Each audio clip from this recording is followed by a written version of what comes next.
Good evening, grave robbers, and welcome back to the television graveyard. We are your TV necromancers, Laura Prince and Noah Houlihan. We have come here tonight to examine the spirits of past television shows to find out which ones could be resurrected, should be resurrected, and which ones should just stay doomed. This is a podcast in which we'll analyze the history, the hype, and the aftermath of shows that ran only one season or only one episode. With me as always is TV's Noah Houlihan. I'm selling lifesavers for 55 cents because I'm running a scam. It's a scam where I sell lifesavers for 55 cents. And I take the extra 5 cents and I put that away. This way I can build a huge pile of money because I'm selling lifesavers for 55 cents. It's a brilliant scam because I get to rip off everyone in New York because I'm selling lifesavers for 55 cents. 55 cents for the lifesavers. So today we're going to be talking about Norman's Corner from 1987. Yes, this is a unique bit of media that shouldn't exist. I don't like it. Okay. So this is a creation of Larry David, and it's very Larry David. It is. Before he knew what he was doing. There is a lot of proto-Seinfeld energy in this. There's some proto-Seinfeld energy. There's some proto Curb Your Enthusiasm energy in this. And it is starring one Gilbert Godtfried, a young Gilbert Godtfried, before his voice is really like Gilbert Godtfried. Gilbert Godtfried, yeah. Because we know at this point that wasn't his real voice. That was his stage voice. Mm-hmm. And he doesn't quite have it all fleshed out yet. He's not quite a Iago yet. No. He won't. Iago's about 4 years in the future when this is happening. Really? Only 4 years? Yes. Because this is reviewed in 1988 when it aired. I said 1987 because I think that's when it was produced. But it aired in 88, and Aladdin is 92. Okay. Not quite 4 years to the day, but very close. So, I don't even know what to do with this show. Because basically, this is very peculiar. This is just kind of a series of things happening at a newsstand. And Gilbert Godtfried does not stop talking. God, he doesn't. And basically what will happen is he will have an interaction with someone at a newsstand. And the interaction will end. He will keep speaking. And then someone else will enter. And then that interaction will begin. Yeah. That will happen ad nauseum. Yes. It is exhausting. So, I will say, it opens on very well done opening credits. okay. Especially for what we're used to with pilots. Pilots do not tend to have very well thought out opening credit sequences because it's something they're like, we'll do that if we get picked up. Right. But because this did air, this does have a very well thought out sequence. Refresh my memory. The cast appears in news articles from one of the newspapers on the newsstand. Oh, yes, that was pretty cool. You also get a lot of information about who people are and what people are doing. It establishes the cast. And it's very prominent that it's written by Larry David, which is nothing in 1988, but is exciting to see in 2024. Yeah. So, my first note, and I don't know if this was an intentional foreshadowy thing, or if they were trying to make a point, but somebody pays in change. And Norman starts yelling, I hate to get $1 worth in change. Why do they have to give it to me in change? I hate change. Yes. And I was like, oh, is that the thing we're doing? I hate change? I want the status quo. Is that what this story is? Yeah, I used to know a guy who did a bit about how he didn't like the new quarters because he feared change. What is this? What is this right now? What are we doing? I used to know a guy who did that bit. Oh, really? And who was that? He was like this comic out of Jersey. So listen. I used to do a joke. And the joke was, I used to do it as my closer. Oh. Don't make that noise. The joke was, I would go, ladies and gentlemen, I'm going to leave. So it's time for the best joke of my set. Have you seen the new pennies? They have like a shield on the back of them. I hate them. But then again, I fear change. Boom! Standing ovation. And the joke was I was ending my set with my worst joke. That was the bit. So don't come at me. That was the point. And are you making fun of me for thinking there might be foreshadowing in this?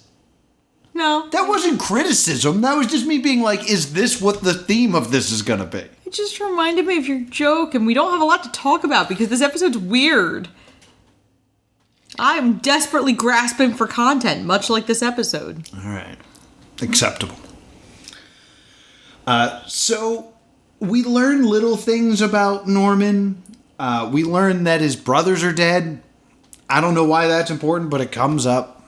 I also want to talk about how weird this is shot, in that it is a newsstand, like, on a set. Yes. So there's, like, fake buildings behind them.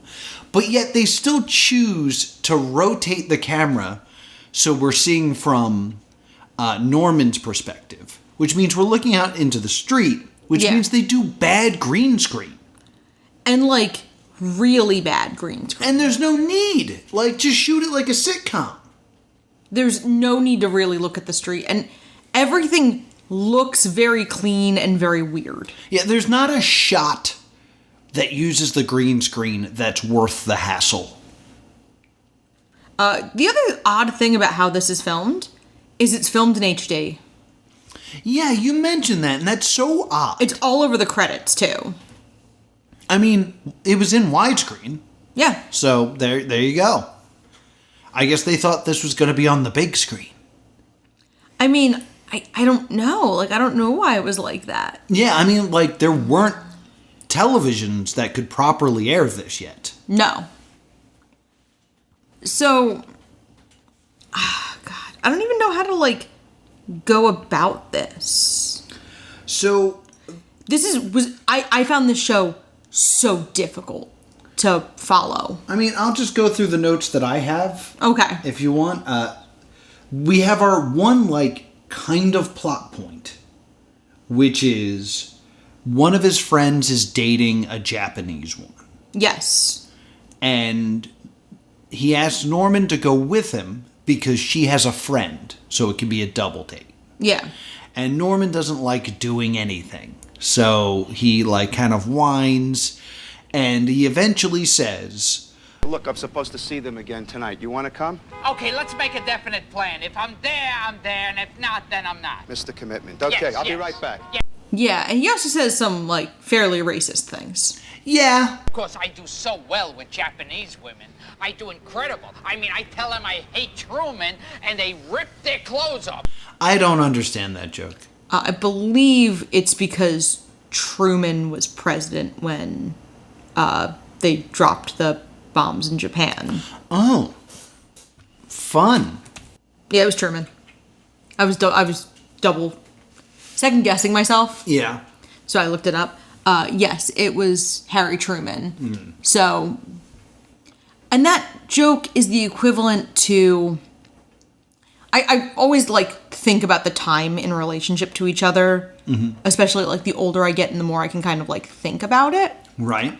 Of, like, okay, this would have been about a 42-year-old joke. Let's go back 42 years. That'd be, like, 1982. Right. So that'd be, like, me in a sitcom today alluding to, like, whatever the biggest historical event in 1982 was. Huh. I mean, I don't think anything happened in 82 that was akin to this. Because obviously the dropping of the atomic bomb is one of the notable events of the 20th century. Yeah, but I mean, I watched I Love the 80s. I don't know, Waco? Making a joke about Waco?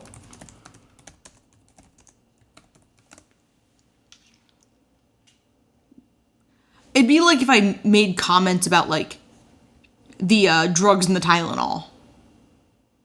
Oh, yeah. That's like because most of what happened in 1982, giving it a quick glance over, is nothing on this level. It's like, oh, Late Night with David Letterman makes its debut. It's like, that's nice. So, I believe that they're setting up some sort of plot here. This is going to be important to my reaction to this show. Will he or will he not go on this date? We then get this really weird non sequitur where it is a father and a daughter asking about the Rocky Horror Picture Show. This is where the Rocky Horror Picture Show is, right? I don't know. Let's look in the paper. How much is that? Oh, please, just go ahead and look at one. We're from Chicago. Oh, Chicago, yes. Great town, Chicago. It's my kind of town, Chicago. It's a town that won't let you down. And Denver, Denver, I think of as a great salad town. And then Pittsburgh, had a heck of a time in the burg. So odd. Because this is clearly morning. Yeah. And, like, Rocky Horror at this point in time is generally a midnight show. And she also looks 13. She's very young. And then they kind of have this weird conversation about how much he loves the city of Chicago. And it kind of reads like he's trying to be genuine here. I guess? Like, it doesn't feel like he's making fun of her. It doesn't feel like he doesn't like her. It's like this is just how this man communicates with other people. Yeah. And he just kind of keeps talking until her father pulls her away. Yeah, it's very weird. Yeah, I don't understand why. And then my next note is, Norman just talks, no plot yet. Yeah. Then it turns to claymation. And Godtfried starts to whine to what I assume is supposed to be his agent Morty. Well, yeah, because he makes a joke, and that because I wrote it down. Well, let me see. All right, I'll have some coffee. It makes my life go faster. A coffee. It makes my life go faster. Did you get that line? A coffee. It makes my life go faster. Yeah. And he thinks this joke is so good that he then has this weird claymation like fantasy about his agent trying to buy that joke off of him. Or another comic trying to buy that joke off of him. It's hard to tell. It's gross claymation. Hey, Norman, give me that coffee line. How much you want for it? I'm sorry, Morty. I'm sorry. I can't give you the coffee line. That line about how coffee makes my life go faster, it's just, I can't part with it. You're breaking my heart, Morty, but I can't part with that line. Come on, Norman. Yeah, like it's badly done, clumsy. I would argue, is it badly done? Or is this what claymation looked like in this era? Because to me, it looks very California Raisins. I mean, it looks like inexpensive. Like, it doesn't look like Rudolph the Red-Nosed Reindeer. It doesn't Was look that like... claymation or is that puppets? I believe that's claymation. I think that's just... I'm conflating claymation and stop motion. Yeah, like, this, to me, I think is just of the time where, like, claymation was big because of the California Raisins. Yeah. So it's that weird kind of like everything looks kind of wet. And, like, with every movement, somebody's thumb actually had to move something. So their faces kind of morph with every movement. because someone's hand actually had to move them. Yeah. It's weird, and like, it's hard not for that to not come off as gross. Yeah, especially like, it's a very muted color palette, because it's really just like flesh tones and then mostly like gray and brown tones in the set. Mm-hmm. So it just kind of looks a little muddy. Yeah, it's not fun to look at. My next note is my head's going to explode, because I have no idea what's going on at this point.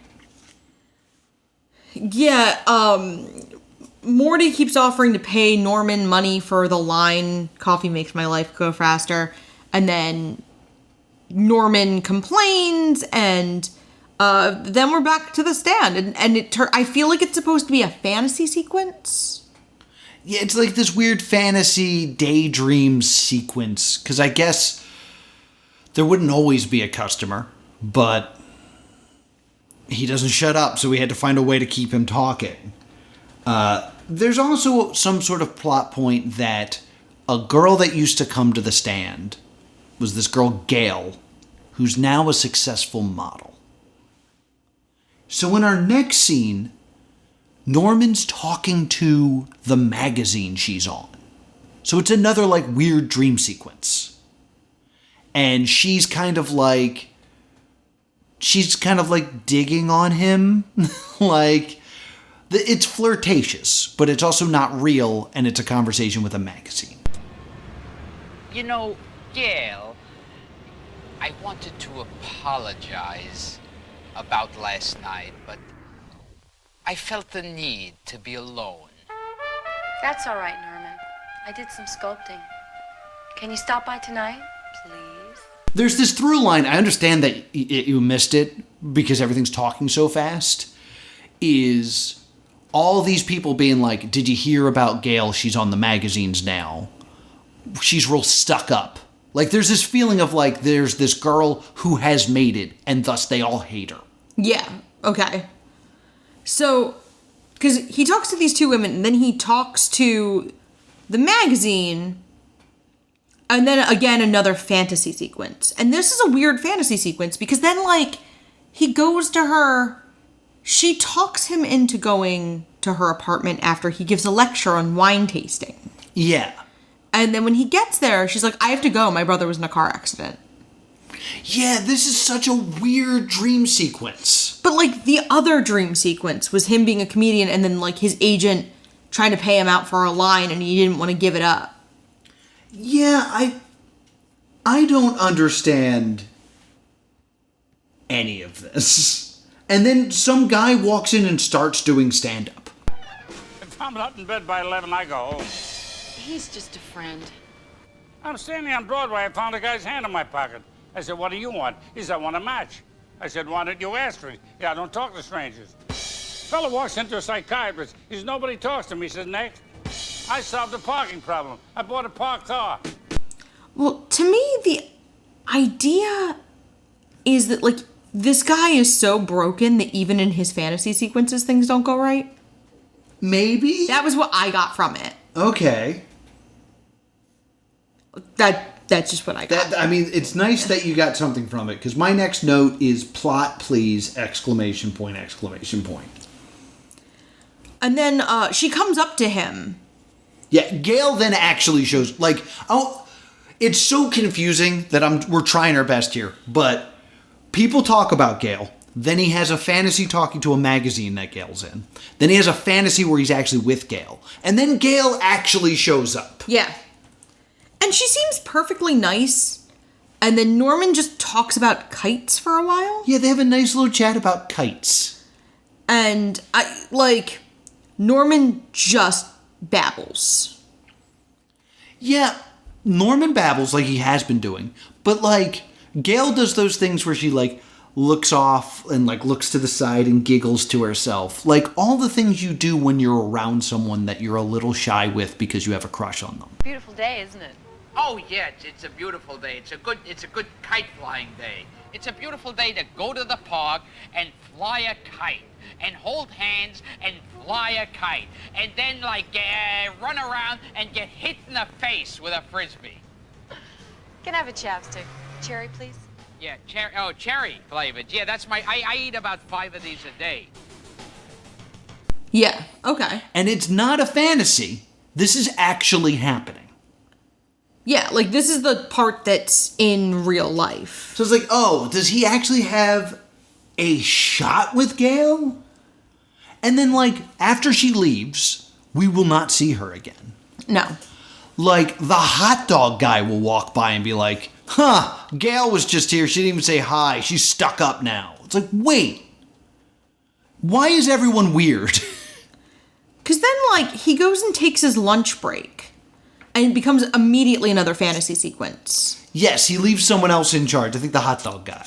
And he gets served a partially eaten apple. He berates the waiter. And he is talking to Julius, who in the dream sequence is ostensibly his boss. Yes. And he eats like a nasty tuna sandwich. And in the fantasy, Julius fires him. Yes. So he gets canned, stood up, and gets his joke sold in his fantasies. This is how his fantasies go. Yeah, I'm. It might be something about this is how I see myself, because, or that he just doesn't belong in this type of world. Because there's also a whole thing where they give him a half-eaten apple. Yeah. And he says, "What's this? I told you I wanted this to come out later." Yeah. So, like, he's not upset that he's not getting the whole apple. So, metaphor. Well, then the metaphor gets significantly more ham-handed. Yeah. Because when Norman gets fired, he then begs Julius to let him go back on the road. And his sons show up. Did you catch his sons? Oh, I caught this. I caught this. Pop. What? Biff. Happy. My boys. What are you two doing here? What are his sons' names, His Don? sons were Biff and Happy, which are the name of the two sons from Arthur Miller's A Death of a Salesman. Which also incorporates hallucinations vividly in the plot. And Biff counsels Norman to open a newsstand. So I'm like, okay, this is kind of playing on this like tragedy aspect of the death of a salesman, like the hallucinations. I'm like, okay, for a minute, I think I get it. Well, I feel like there was also something in the business lunch where it was mentioned that whatever job he had, he kind of inherited. Yeah. Like, that was his right. And there was the whole stuff about his brothers being dead. And I think this is meant to say something like, this man has no family legacy at this point. It's right. just him and it's a newsstand. Right. But I don't know how we're supposed to feel about it. I mean, and there is a point in the dream sequence where Gail walks by on the arm of another man. Right. So, like, he doesn't get the girl. Does that make sense? Yeah. Sorry, I'm trying. Yeah, I'm looking at my notes. My next note is, I feel like taking notes is pointless. And if we were to turn it off right now, it wouldn't matter for the podcast. Well, then I'm like looking at him like, okay, the guy who's trying to get Norman to go on the double date comes back. They joke about looking up people in the yellow pages and how desperate people put themselves in the yellow pages so you can look them up. Mm-hmm. But like truly hot people don't need to. Right. They don't use the phrase hot people because I don't think we called people hot in the 80s. But people put the boxes around their names if they're really desperate. Right. And then a guy buys candy. And I think this is like around when your weird rant is. Oh, you missed one kind of important. Nothing in this is important, but there's something I'm going to bring up. You missed the homeless girl. She's at the very end. She's after the candy. Is she? Yes. She's alluded to, but we don't see her yet. Oh, I thought the Lifesavers was the ending. No, the guy in the diet buys the candy. Oh, yeah, okay, yeah. So there's a guy, this is such a weird thing. There's a guy who shows up to buy candy, and Norman's like, I can't sell you candy, you're on a diet. You told me I couldn't. You told me I couldn't. But if I were to look over here and those candies were to disappear, and when I looked back 50 cents were here, there's nothing I could do about it. Which, like, I don't understand this at all. Because, like, what is this dog and pony show you're doing? Like, would it help him more to actually not sell him the candy? Yeah. Like, what? I don't understand what we're supposed to take away from this. But the guy ends up buying 2 candies and leaving $1, and Norman freaks out. Yeah. And then we meet Lucy, and she is homeless. Yes. And she's apparently just returning. But we don't know from when or what. I believe she said she was in a hospital. Yeah. Because she mentioned having a TV. And there's banter, where she calls Norman a menace to society. Mm-hmm. And he gives her a pack of cigarettes while kind of ranting at her, like, you can't always come here. One of these days I'm going to put my foot down. You can't come here and expect cigarettes every day. And she tells him she missed him. Yeah, this is like a nice little moment. Well, it ends on the only real human connection Norman has all day. Yeah. Like, everything else is these weird transactions and, like, quasi-interactions, but this, like, one very real moment between 2 people. So it ends on kind of a high point. Yeah, she was very interesting. I liked her. She had... Did you notice her weird lipstick? I did not. She had, like, Lady Gaga lipstick in that, like, only the middle was painted. I mean, that was very, in the, like, 1920s as well. Okay. Gaga didn't invent that.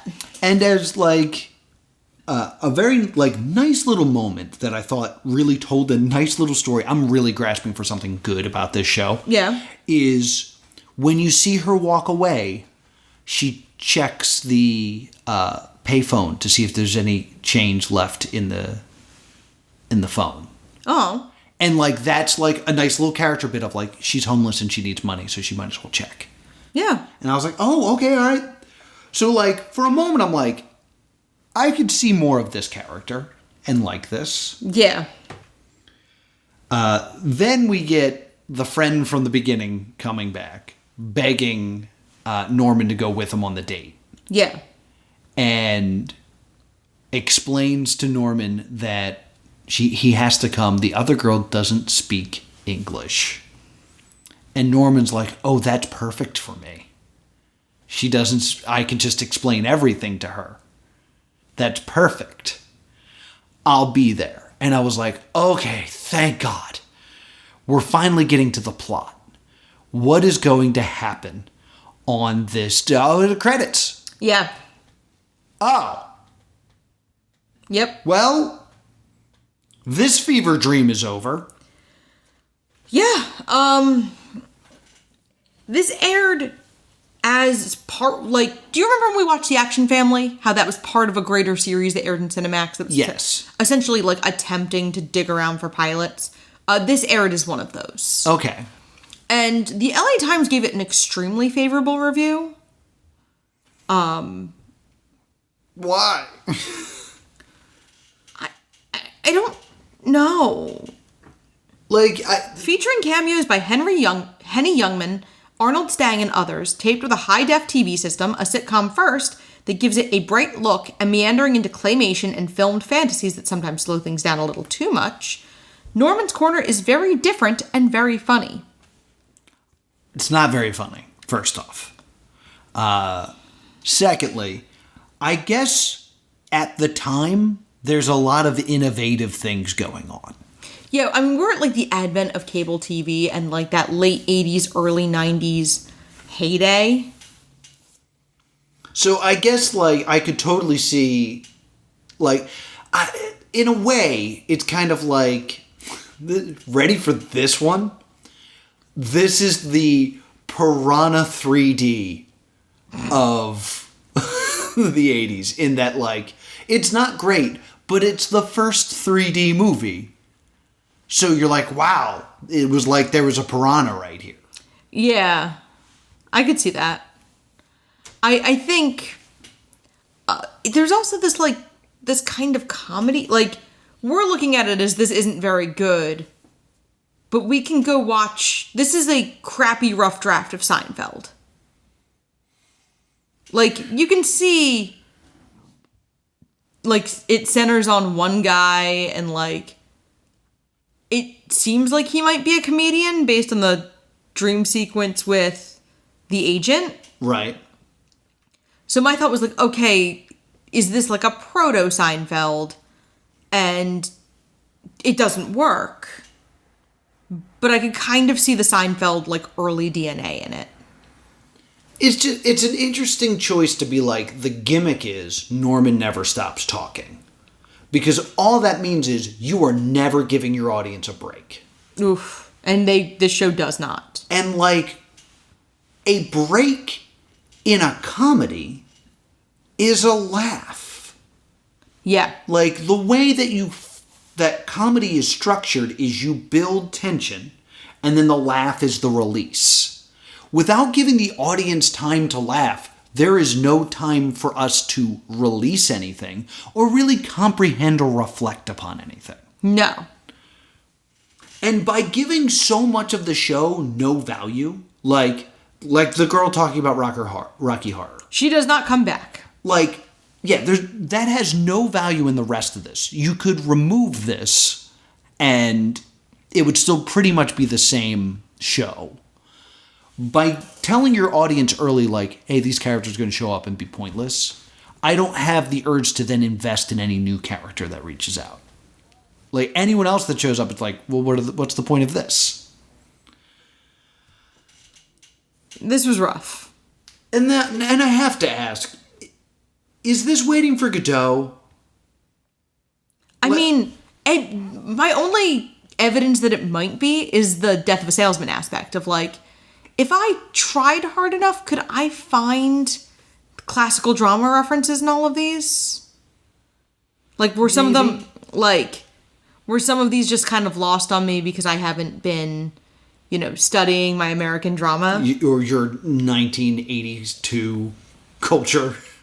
Like, because Death of a Salesman's, like, mid-century. Mm-hmm. So I was kind of, like, trying to remember if there was something where, like, he goes on a date with a girl and then she has to leave because her brother was in an accident. I'm like, is that an O'Neill? I mean, there's definitely, like, a little bit of Our Town vibes in that just one guy won't shut up for an entire half hour. Yeah. I say this as someone who loves Our Town. I hate Our Town. I love Our Town, but I get why you don't like it. In college, we would call this a razor blade comedy. Because this was something we've always, like, joked about doing and we never did it. The idea of taking Waiting for Godot and taking a razor blade to it so that all the lines were in a completely different order and then just pulling them out of a hat and reading them, it wouldn't make any more or less sense as a show if you did Waiting for Godot that way. This is a razor blade comedy. Like, it's just a bunch of stuff happening. If you rearrange the order of the events for the most part, except for maybe him finding out that the girl doesn't speak English, this would be the same show. Yeah, it's not very good. No, I hated this. And it was a hate that as I was watching this, I was like, this is bad. I don't think this is going to be a good episode of Stay Doomed either. Because there's no way that I can express to you how relentless this was. It is really difficult. I did not enjoy this. I had such a hard time following it. Especially the way since I have to take notes, this was horrific. Oh, yeah. For me, personally, taking the notes and everything. This sucked. Yeah. There are times where if it's a heavy note show, I will, like, put it on in the background again and watch it while I'm, like, cleaning or doing something else. I could not bring myself to press play on this again. It was... But if you want to watch it, a link is available in the description. I'd love to hear that, you loved it and that we're wrong. Yeah, like, if there's something you loved about it, by all means. And, like, we say this as people who like Gilbert Gottfried. Like, Yeah, I love Gilbert If you Gottfried. like Gilbert Gottfried's comedy, you're not really going to get anything out of this. This isn't Gilbert Gottfried doing stand-up. It's Gilbert Godtfried doing Larry David. Yeah. Ooh. And that's not really a good mix.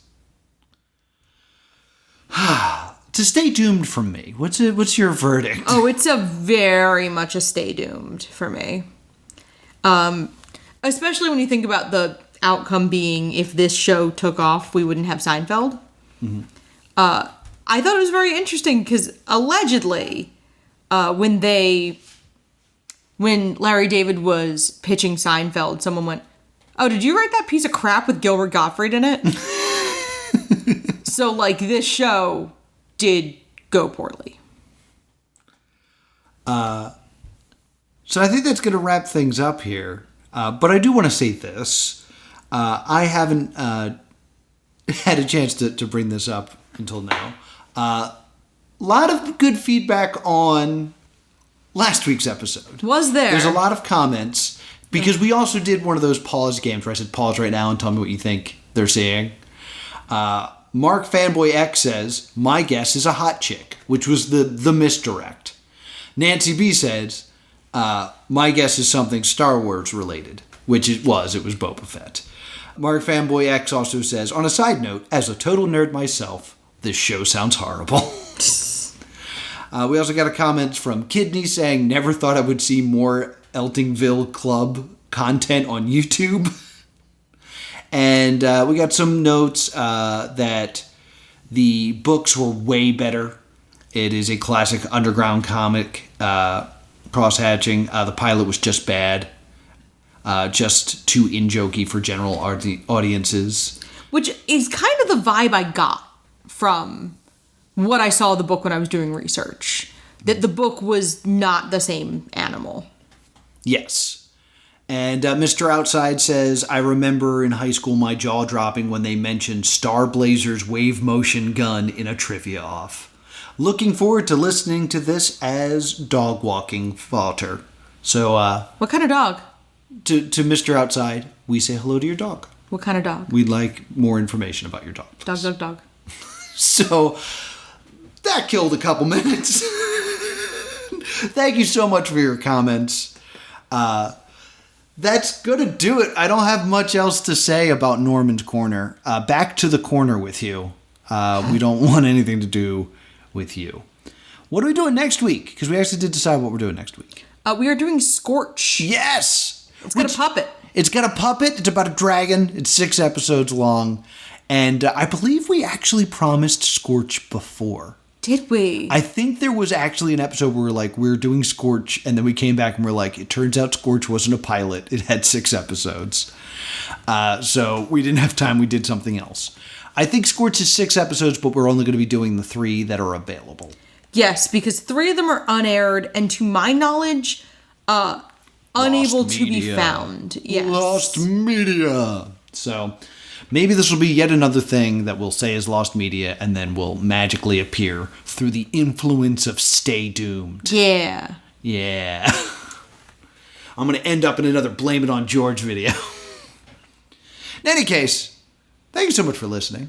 If you're having a good time, be sure to check out the Patreon at patreon.com/plus2comedy.